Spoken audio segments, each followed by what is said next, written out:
नमस्कार CSK news में आप सभी दोस्तों का एक बार फिर से बहुत बहुत स्वागत है। दोस्तों आज हो गया है 14 सितंबर, जो फटाफट ब्रेकिंग न्यूज़ निकल के आ रही। दोस्तों आपको बता दें कि एलएसी से बड़ी खबर निकल के आ रही, जहां पर आपको सेना का तांडव हुआ और भाग खड़ी हुई है पीएलए। जी हां, पीएलए भाग खड़ी हुई है चीनी सेनाएं। आपको बता दें कि भारतीय सेनाओं ने किया 8 से ज़्यादा टॉप हिल्स पर कब्जा। अब बैठकर भारतीय सेनाओं ने चीनी सेना का कर रही है सीधी निगरानी। टॉप हिल 8 से ज़्यादा चोटियों पर भारत ने किया है कब्जा। बहुत बड़ी खबर, सीमा पर सेना का तांडव देखने को मिल रहा है। और इस बीच अगली बड़ी खबर जानेंगे, जहां पर आपको बता दें कि महाराष्ट्र में बढ़ गई है ठाकरे सरकार की मुसीबत। पूर्व नेवी अफसरों ने खोला ठाकरे सरकार के खिलाफ मोर्चा। रिटायर्ड सेना के साथ खड़े हुए कई पूर्व सैनिक। तीसरी बड़ी खबर जानेंगे, भारत के साथ सीमा विवाद के बीच चीन का नया विस्तारवादी प्लान। भारत से अब हारने के बाद पहुंच गया भूटान की तरफ। भूटान के कब्जे पे कोशिश करने लगा चीन। इसके बारे में आपको बताएंगे, तो सब कुछ खबरें के गहराई अंत तक जाएंगे और एक एक खबरें आपको विस्तार से बताएंगे। लेकिन अगर आप भी मानते हैं कि देश की सेना चीन को मुंहतोड़ जवाब देने में पूरी तरीके से सक्षम है प्रधानमंत्री मोदी के नेतृत्व में, तो इस वीडियो को लाइक करके अपना समर्थन दर्ज कर कमेंट के माध्यम से इंडियन आर्मी के लिए जय हिंद लिखना मत भूलिएगा। दोस्तों दरअसल पहली बड़ी अपडेट निकल के आ रही है। आपको बता दें कि सीमा पार भारतीय सेनाओं का जबरदस्त तांडव। चीनी सेना ने छोड़ भागी एलएसी। भारतीय सेनाओं ने 8 से ज्यादा चोटियों पर किया कब्जा। अब ऊंचाइयों पर बैठकर करेंगी चीन की निगरानी। दरअसल दोस्तों आपको बता दें कि भारत और चीन सीमा तनाव के बीच दोनों सेनाएं वास्तविक नियंत्रण रेखा एलएसी पर तैनात हैं और दोनों से तैनाती बढ़ती जा रही है। इस बीच चीन के देश भर में अपनी सेना बुलाकर एलएसी पर लगाने के बाद भारत ने भी अब आक्रामक रुख अख्तियार करते हुए पेंगोंग इलाके में कब्जे के बाद भारतीय सेनाओं ने 8 से ज्यादा टॉप हिल्स पर कब्जा कर लिया है, जिसके बाद अब भारतीय सेना फिलहाल अपने ऊंचाई वाले स्थान पर पहुंच गई हैं। युद्ध की स्थिति में ये ऊंचाई स्थान कहीं ना कहीं चीन को बहुत बड़ा झटका दे सकते हैं।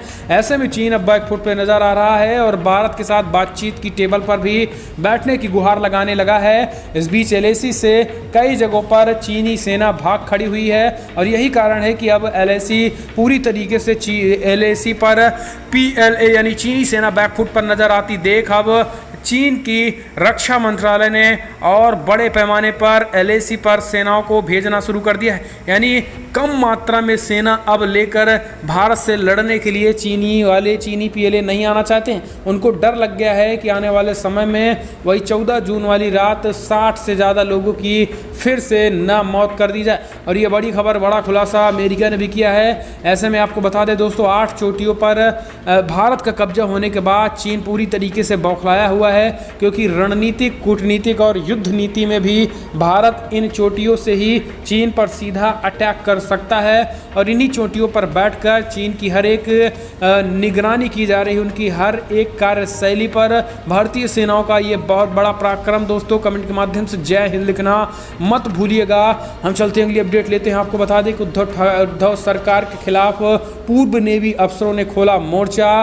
कहा सरकार तत्काल दे इस्तीफा, सेनाओं का राज होना चाहिए। उद्धव के खिलाफ मोर्चा खुल गया है। दरअसल आपको बता दें कि मुंबई में पूर्व नेवी अधिकारी मदन शर्मा के साथ मारपीट के मामले को लेकर अब भारतीय सशस्त्र सेना के पूर्व अधिकारियों ने उद्धव सरकार के खिलाफ मोर्चा खोल दिया है। इस घटनाओं की निंदा करते हुए बयान जारी किया गया है, जिसमें कहा गया है कि हम लोग भारत के प्राउड सिटीजन्स हैं, इसलिए गवाह है कि जब जब मुसीबत हुई है तब तब घड़ी में काम आए हैं। हम लोगों ने बहादुरी के साथ उनका मुकाबला किया है और अपने राष्ट्र की रक्षा की है। हम लोगों के लिए इस तरीके की घटना अविश्वसनीय रूप से चौंकाने वाली है और कभी स्वीकार नहीं किए जाने वाली है। एक पूर्व नेवी अधिकारी मदन शर्मा गुंडों के खिलाफ असहाय नजर आ रहे हैं। उन्होंने शिवसेना कार्यकर्ताओं द्वारा पूरी तरह पीटा गया, जिस वजह से पूर्व अधिकारी की गहरी चोटी भी आई है, आघात पहुंचा है। इसलिए पूर्व सैनिकों ने दावा किया है कि अब सरकार फिलहाल अब चलने लायक नहीं और तत्काल सरकार इस्तीफा दे और महाराष्ट्र में राष्ट्रपति शासन लागू हो और सैनिकों के हाथों में कानून व्यवस्था जाए। उसके बाद मुंबई की कानून व्यवस्था पूरी तरीके से चुस्त दुरुस्त अपने आप हो जाएगी। और उद्धव सरकार की जमकर किरकिरी हुई है इस मुद्दे पे आलोचना भी हुई है और इंडियन आर्मी की तरफ से भी बयान जारी करके नाराजगी जताई गई है। उद्धव सरकार के खिलाफ पूर्व सैनिकों ने मोर्चा खोल रखा है। हम चलते हैं अगली अपडेट लेते हैं। आपको बता दें कि भारत से मुंह की खाने के बाद अब चीन भूटान की तरफ बढ़ चला है। अपनी विस्तारवादी नीति की तरफ भूटान को भी कब्जे में लेना चाहता है। दरअसल चीन और भूटान के बीच सीमा वार्ता के 25वें दौर के बाद पीपल्स लिबरेशन आर्मी इस साम्राज्य के खिलाफ एक मोर्चा खोलने वाली है। दरअसल बीजिंग अपने मन मुताबिक सीमा समस्या के निपटाने के लिए ऐसा करने वाले हैं। इसके लिए वो भूटान की पश्चिमी और मध्य भागों की सीमा पर लगातार सैनिकों में जुटा रहा है। दरअसल हिंदुस्तान टाइम्स की इस बात की जानकारी दी गई है कि इस मामले की जानकारी लोगों का कहना है कि आगामी बातचीत में चीन अपनी सेना के मध्य भूटान के भागों से पहले ही कब्जाए गए इलाकों का साम्राज्य के पश्चिमी इलाकों से अदला बदली किए जाने के गोल भाव कर सकती है। उन्होंने बताया है कि हालांकि भूटान को PLA के उच्चतम स्तर के खतरे की जानकारी भी दी गई है। आपको बता दें कि भारत और चीन हाल ही में पूर्वी लद्दाख में 4 महीने तक चलने वाले सैन्य गतिरोध का हल करने के लिए 5 सूत्रीय सर्वसम्मति पर भी पहुंचे थे। और इस बीच आपको बता दें कि यहां पर भारत से मुंह की खाने के बाद चीन नया दोगला रवैया दिखा रहा है और अब भूटान की तरफ कब्जे के लिए पहुंच गया है। हम चलते हैं अगली अपडेट। जम्मू कश्मीर में आतंकी संगठन हिजबुल मुजाहिदीन ने नेताओं को दी खुलेआम धमकी, राजनीति से दूर रहो वरना जिंदगी से हाथ धो लोगे। जी हां, आतंकी संगठन हिजबुल मुजाहिदीन ने जम्मू कश्मीर के नेताओं को खुलेआम धमकी दी है। आतंकियों ने चिट्ठी लिखकर नेताओं से कहा है कि सियासत से दूर रहें वरना इनके गंभीर नतीजे होंगे। मीडिया रिपोर्ट्स के मुताबिक ये चिट्ठी हिजबुल मुजाहिदीन के लेटर पैड पर उर्दू में लिखा गया था। शनिवार को कांग्रेस के प्रदेश उपाध्यक्ष रमण भल्ला को उनके पार्टी मुख्यालय में चिट्ठी मिली। भल्ला ने इस धमकी की शिकायत पुलिस के पास दर्ज करवा दी है। पीर मीठा पुलिस स्टेशन के SHO अनायत अली ने बताया है कि ये चिट्ठी जम्मू और कश्मीर के कांग्रेस उपाध्यक्ष और पूर्व मंत्री रमन लाल भल्ला को लिखी गई थी। ये चिट्ठी शनिवार दोपहर बाद शहीद चौक स्थित कांग्रेस कार्यालय में मिली है। अली के मुताबिक इस चिट्ठी में कांग्रेस, BJP और दूसरी पार्टियों के नेताओं के भी नाम लिखे थे। कहा जा रहा है कि हिजबुल मुजाहिदीन ने नेताओं को जान से मारने की धमकी दी है। हम चलते हैं अगली अपडेट लेते हैं। आपको बता दें कि जम्मू कश्मीर में नहीं शांत हो रहा है आतंकियों का गीदड़नामा। पुलवामा में भी आतंकवादियों ने किया सुरक्षा बलों की टीम पर हमला। सर्च ऑपरेशन में कईयों को किया गया ढेर। दरअसल जम्मू कश्मीर के पुलवामा में रविवार को आतंकवादियों ने सुरक्षा बलों की एक टीम पर हमला बोल दिया। हमले में तब कोई नुकसान की जानकारी नहीं हुई है, लेकिन आपको बता दें कि फिलहाल ये घटना अपने आप में एक कायरानापूर्ण हरकत है और एक बार फिर से वही पुलवामा जैसे हालात किए करने के पूरी तरीके से प्लानिंग थी। हालांकि इंडियन आर्मी सूझबूझ से इस हमले को नाकाम कर दिया है और उन आतंकवादियों को 72 हुड़ों के पास भेज दिया है। हम चलते हैं अगली अपडेट लेते हैं। दोस्तों आपको बता दें कि यूपी में बनी नई फोर्स, बिना वारंट हो सकती है गिरफ्तारी और तलाशी। योगी सरकार का बड़ा ऐलान। दरअसल यूपी में योगी सरकार ने स्पेशल सिक्योरिटी फोर्सेज SFF का गठन कर दिया है। इस बाबत सरकार की ओर से अधिसूचना जारी कर दी गई है। SSF यूपी में बिना वारंट गिरफ्तारी और तलाशी ले सकती है। बिना सरकार की इजाज़त के SSF के अधिकारी कर्मचारी के खिलाफ कोर्ट में भी संज्ञान नहीं लेगा। पूरे प्रदेश की महत्वपूर्ण सरकारी इमारतें, दफ्तरों, औद्योगिक प्रतिष्ठानों की सुरक्षा SSF करेगी। SSF की सेवाएं पेमेंट देकर निजी क्षेत्रों भी ले सकेंगी। SSF का मुखिया ADG स्तर का अधिकारी होगा। इसका मुख्यालय लखनऊ में होगा। आपको बता दें कि मुख्यमंत्री योगी आदित्यनाथ ने 26 जून को यूपी स्पेशल सिक्योरिटी फोर्सेस के गठन को मंजूरी दे दी थी। कैबिनेट बाय सर्कुलेशन के जरिए SSF के गठन की मंजूरी के बाद गृह विभाग ने इसकी अधिसूचना जारी कर दी थी। हम चलते हैं अगली अपडेट लेते हैं। चीन को तालिबान से लग रहा है डर या फिर भारत के खिलाफ तैयार कर रहा है अब तालिबानों को। जी हाँ, दरअसल आपको बता दें कि एक बड़ी इनपुट खुफिया विभाग की सूचना से जानकारी मिली है, जहां पर आपको बता दें कि अब PLA यानी चीनी सेना भारत का मुकाबला करने में मुंह की खाया तो अब तालिबान के जरिए भारत को परेशान करने की साजिश कर रहा है। दरअसल आपको बता दें कि सूत्रों से मिल रही जानकारी के मुताबिक तालिबान के बड़े नेता को पाकिस्तान चीन के बड़े अधिकारी के साथ रक्षा मंत्रालय के साथ बात करा रहे हैं और इन तीनों की बात तालिबान के अलकायदा, पाकिस्तान के रक्षा मंत्रालय, विदेश मंत्रालय और चीन के विदेश मंत्रालय और रक्षा मंत्रालय के साथ सीधे बातचीत हो रही है। ऐसे में माना जा रहा है कि तालिबान को लेकर चीन कोई बड़ा ऐलान कर सकता है और तालिबान के जरिए भारत में अशांति फैलाने की कोशिश चीन कर सकता है। आपको बता दें कि इससे पहले पाकिस्तान ने भी तालिबान के साथ मिलकर जम्मू कश्मीर में अशांति फैलाने की भरपूर कोशिश की थी, लेकिन जम्मू कश्मीर में मुंह की खाई और पूरा जम्मू, आधा से ज़्यादा पूरा जम्मू कश्मीर भारत के हिस्से में होने वाला है और यही कारण अब चीन भी कर रहा है। शायद चीन को भी अब आधा से ज़्यादा तिब्बत और अक्साई चीन के हाथों से निकलता दिख रहा है। यही कारण है कि चीन भारत को तालिबान के चक्कर में फंसाना चाहता है। जबकि दोस्तों आपको बता दें कि कुछ दिन पहले तालिबान का सरगना ने स्पष्ट कहा था कि भारत के खिलाफ हमारी कोई लड़ाई नहीं और भारत के खिलाफ हमारा कोई एक्शन भी भविष्य में नहीं होने वाला है। हम चलते हैं अगली अपडेट। रघुवंश बाबू के पार्थिव शरीर को श्रद्धांजलि देने पहुंचे आरजेडी कार्यकर्ता, परिवार वालों ने रोका। जी हाँ, दरअसल आपको बता दें कि पूर्व केंद्रीय मंत्री रघुवंश प्रसाद सिंह का पार्थिव शरीर रविवार शाम पटना एयरपोर्ट पर पहुंचा। आपको बता दें कि एयरपोर्ट पर रघुवंश प्रसाद सिंह के परिजन पहले से ही मौजूद थे।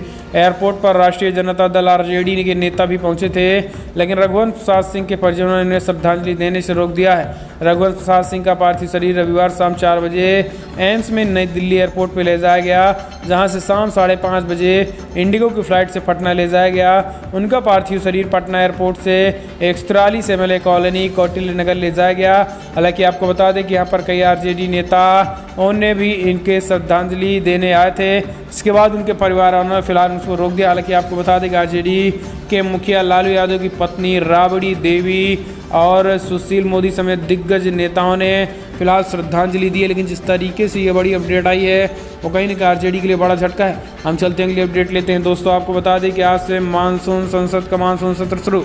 47 विधेयक पेश करेगी मोदी सरकार। 2 वित्तीय मद पर भी होगी चर्चा। चीन को लेकर भी चर्चाएं हो सकती हैं। दरअसल आपको बता दें कि कोरोना वायरस महामारी के बीच संसद का मानसून सत्र 14 सितंबर यानी कि सोमवार यानी कि आज से शुरू होने जा रहा है। मानसून सत्र के लिए सत्तासीन बीजेपी सरकार ने तैयारियां पूरी कर ली हैं। इस सत्र में सरकार 11 अध्यादेश को बिल के रूप में पेश करेंगे। सत्र की शुरुआत से पहले संसदीय कार्य मंत्रालय ने कहा, एक बयान में कहा कि मानसून सत्र 18 दिनों में चलेगा और इस बार शनिवार को रविवार को भी संसदीय कार्यवाही जारी रहेगी। मानसून सत्र में कुल 47 विधेयक, 45 बिल और 2 वित्तीय मद शामिल होंगे और चर्चा भी की जाएंगी। इस बीच आपको बता दें कि फिलहाल किसानों के उत्पादन, व्यापार और वाणिज्यिक विधेयक 2020 भी पारित होने वाला है। कई ऐसे कानून हैं। हम चलते हैं अगली अपडेट लेते हैं। दोस्तों बिग ब्रेकिंग 2021 के बंगाल विधानसभा चुनाव में कांग्रेस पार्टी और कम्युनिस्ट पार्टी का होगा गठबंधन। ममता के लिए खड़ी कर सकता है मुश्किलें, तो बीजेपी और आक्रामक और बीजेपी के लिए एक अच्छी खुशखबरी है। जी हाँ, दरअसल आपको बता दें कि पश्चिम बंगाल में होने वाले विधानसभा के चुनाव को लेकर एक बड़ी अपडेट निकल के आ रही है, जहां पर पश्चिम बंगाल में फिलहाल कांग्रेस पार्टी और तृणमूल कांग्रेस, इस बार तृणमूल कांग्रेस को कांग्रेस पार्टी झटका देने वाली है। दरअसल आपको बता दें कि ममता बनर्जी पार्टी के खिलाफ कांग्रेस पार्टी और कम्युनिस्ट पार्टी एक साथ चुनाव लड़ेंगी। आपको बता दें कि लोकसभा में विपक्ष के नेता अधीर रंजन चौधरी फिलहाल पश्चिम बंगाल के कांग्रेस के अध्यक्ष बनाए गए हैं और इसके बाद से अभी बड़ी अपडेट निकल के आ रही है कि फिलहाल 2022-21 में होने वाले विधानसभा चुनाव में अधीर रंजन चौधरी कम्युनिस्ट पार्टी की नेताओं से साथ बैठक की है और गठबंधन बनाने का ऐलान कर दिया। इसके साथ ही उन्होंने कहा कि फिलहाल एक गठजोड़ बाजी पलटने वाला काम भी करेगा। हम चलते हैं अगली अपडेट। यूपी के मुख्यमंत्री योगी आदित्यनाथ ने की आरएसएस के प्रमुख मोहन भागवत से मुलाकात। 2 दिन दिवसीय बैठक में लेंगे हिस्सा। मुख्यमंत्री योगी आदित्यनाथ रविवार शाम राष्ट्रीय स्वयंसेवक संघ के सरसंघचालक मोहन भागवत से मुलाकात की। भागवत यहां संघ की 2 दिन की बैठक में भाग लेने आए। जानकारी के मुताबिक मुख्यमंत्री शाम लगभग 6:30 बजे संघ के बैठक के स्थल सरोजिनी नगर स्थित आर्य कुल विद्यालय पहुंचे। माना जाता है कि दोनों लोगों के बीच समसामयिक विषयों पर चर्चा हुई है। मुख्यमंत्री के अलावा अन्य मंत्रियों तथा संघ के अलग अलग संगठनों के पदाधिकारियों ने भी सरसंघ चालक से मुलाकात की है। सरसंघ चालक डॉक्टर मोहन भागवत ने कहा है कि फिलहाल राष्ट्रीय स्वयंसेवक संघ आने वाले समय में पर्यावरण को लेकर समाज को जागरूक करेगा। अवध प्रांत कार्यकारिणी के कार्यकर्ताओं के साथ बैठक में सरसंघ चालक ने कोरोना काल में संघ स्वयं सेवकों के द्वारा किए गए कार्यों की जानकारी ली। हम चलते हैं अगली अपडेट लेते हैं। आपको बता दें कि राज्यपाल से मुलाकात के बाद कंगना रनौत हाथों में दिखा कमल का फूल, कई महीने निकाले जा रहे हैं। एक्ट्रेस कंगना रनौत ने रविवार शाम महाराष्ट्र के राज्यपाल भगत सिंह कोश्यारी से मुलाकात की है। हाल ही में बीएमसी की ओर से की गई कार्रवाई और उनके दफ्तर पर चले बुलडोजर के बाद उन्होंने राज्यपाल से मुलाकात की। राज्यपाल से मिलने के बाद कंगना रनौत ने मीडिया से कहा है कि फिलहाल राज्यपाल यहाँ के गार्जियन हैं, मेरा पॉलिटिक्स से लेना देना नहीं है, मेरे साथ अभद्र व्यवहार हुआ है। गवर्नर साहब ने बेटी की तरह मेरी बात सुनी, मुझे विश्वास है मुझे न्याय मिलेगा। राज्यपाल से मुलाकात के बाद कंगना के हाथ में कमल के फूल को भी देखा गया। आपको बता दें कि हाल ही में घटनाक्रम से ऐसे कयास लगाए गए जहां पे कंगना रनौत का झुकाव भारतीय जनता पार्टी की तरफ दिख रहा है। ऐसे में शिवसेना की मुसीबतें बढ़ सकती हैं। हम चलते हैं अगली अपडेट लेते हैं। 2021 की पहली तिमाही तक तैयार हो जाएगी वैक्सीन, संदेह होने पर पहला टीका तो मैं ही लगवाऊंगा, केंद्रीय मंत्री डॉक्टर हर्षवर्धन का बड़ा ऐलान। दरअसल स्वास्थ्य मंत्री डॉक्टर हर्षवर्धन ने कोरोना वैक्सीन को लेकर बड़ी बैठक बड़ा बयान दिया है। स्वास्थ्य मंत्री ने कहा है कि अगले साल की पहली तिमाही तक कोरोना वैक्सीन बनकर तैयार हो जाएगी। स्वास्थ्य मंत्री ये बातें एक ऑनलाइन चर्चा के दौरान कही है। दरअसल इसके साथ ही स्वास्थ्य मंत्री ने कहा है कि अगर लोगों में वैक्सीन बनने के साथ ही उनको लेकर किसी भी तरीके को कोई संदेह होता है तो मैं खुद सबसे पहले वैक्सीन लगवाऊंगा। उन्होंने कहा है कि टीका उपलब्ध होने पर सबसे पहले वायरस स्वास्थ्य कार्यकर्ताओं, वरिष्ठ नागरिक और फ्रंट लाइन पर काम कर रहे कोरोना वॉरियर्स को दिया जाएगा। स्वास्थ्य मंत्री ने कहा है कि सरकार को रेड समीर्स जैसी दवाओं की कथित कालाबाजारी की रिपोर्ट भी मिली है। ऐसे में देशी वैक्सीन आने वाली है। तो दोस्तों स्वास्थ्य मंत्रालय, हम चलते हैं अगली अपडेट। विमान में फोटो और वीडियोग्राफी की अनुमति मगर दुरुपयोग से बचना होगा। दरअसल नागर विमानन महानिदेशालय DGCA ने रविवार को उड़ते विमान यानी अनबोर्ड फ्लाइट में फोटो और वीडियो फोटोग्राफी की अनुमति दे दी है। हालांकि इस दौरान कोई भी यात्री किसी भी रिकॉर्डिंग उपकरण का उपयोग नहीं कर सकता है जो सुरक्षा के लिए दृष्टिकोण से घातक हो। DGCA ने कहा है कि यात्रा के दौरान यात्री इस बात का पूरा ध्यान रखे जिससे उड़ान के संचालन के दौरान कोई बाधा उत्पन्न ना हो। इससे ठीक एक दिन पहले यानी शनिवार को DGCA ने कहा था कि कोई भी यात्री विमान एयरक्राफ्ट नियम 1937 के नियम 13 का उल्लंघन करता है तो उसे विशेष मार्ग के लिए संबंधित एयरलाइंस की उड़ान अगले दिन 2 सप्ताह के लिए निलंबित कर दी जाएगी। ये कुछ नए नियम। हम चलते हैं अगली अपडेट लेते हैं। आपको बता दें कि रिटायर्ड नेवी अधिकारी पर संजय राउत का हमला। संजय राउत बोले महाराष्ट्र बड़ा राज्य है, किसी के साथ भी कुछ हो सकता है। जी हाँ दोस्तों, संजय राउत का आप बयान जरा समझिए। मुंबई में नेवी के पूर्व अधिकारी पर शिवसैनिकों के गुंडों ने हमला किया। शिवसेना के मुख्य प्रवक्ता संजय राउत से जब इस बात को मीडिया ने सवाल किया तो उन्होंने जो जवाब दिया वो आपके और पसीने छोड़ देगा और गुस्सा दिलाएगा। उन्होंने कहा है कि महाराष्ट्र एक बड़ा राज्य है और ऐसा किसी के साथ हो सकता है। उन्होंने कहा है कि सरकार उनकी है और सरकार मानती है कि किसी निर्दोष पर हमला होना नहीं चाहिए। हालांकि कानून तो ऐसे दोषी पर भी हमले की इजाज़त नहीं देता है, किसी दूसरी पर भी। उन्होंने रक्षा मंत्री राजनाथ सिंह की ओर से घायल अधिकारी को फ़ोन किए जाने पर भी बड़ी बातें कही। उन्होंने कहा है कि क्या रक्षा मंत्री देश भर के तमाम जगहों पर फ़ोन करते हैं, लेकिन आपको बता दें कि जिस तरीके से संजय रावत ने एक पूर्व सैनिक के बारे में ये बातें कही हैं कि ये हमले, राज्य बड़ा है और ये हमले होते रहेंगे, तो इससे ये दिखाता है कि कानून व्यवस्था कैसे फेल है और किस तरीके से आज राज्य में केवल गुंडों की सरकार चल रही है। दोस्तों, अगर आप भी मानते हैं सैनिकों के साथ हैं और अगर आप भी मानते हैं कि फिलहाल महाराष्ट्र में राष्ट्रपति शासन लागू है और मुंबई सेना हवाले करनी चाहिए तो कमेंट के माध्यम से आप अपने सुझाव दें। फिलहाल दोस्तों आज की बड़ी खबर में इतना ही, लेकिन अगर आपको वीडियो पसंद आया तो लाइक करें।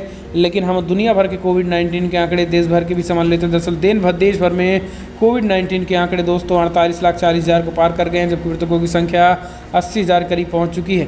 स्वस्थ होने वालों का आंकड़ा 37,71,000 करीब हो चुका है, जबकि एक्टिव केसेज 9,88,000 करीब हो चुके हैं। अब हम वर्ल्ड वाइड की बात करते हैं तो 2,87,000 करीब लोगों की संक्रमित हो चुके हैं, तो मृतकों की संख्या 9,20,000 को पार कर गई है। यूनाइटेड स्टेट में 65,04,000 कन्फर्म केसेस तो 1,93,000 करीब लोगों की मौत हो गई है। इंडिया में 47,54,000 कन्फर्म केसेस तो 78,000 करीब लोगों की मौत हो गई है।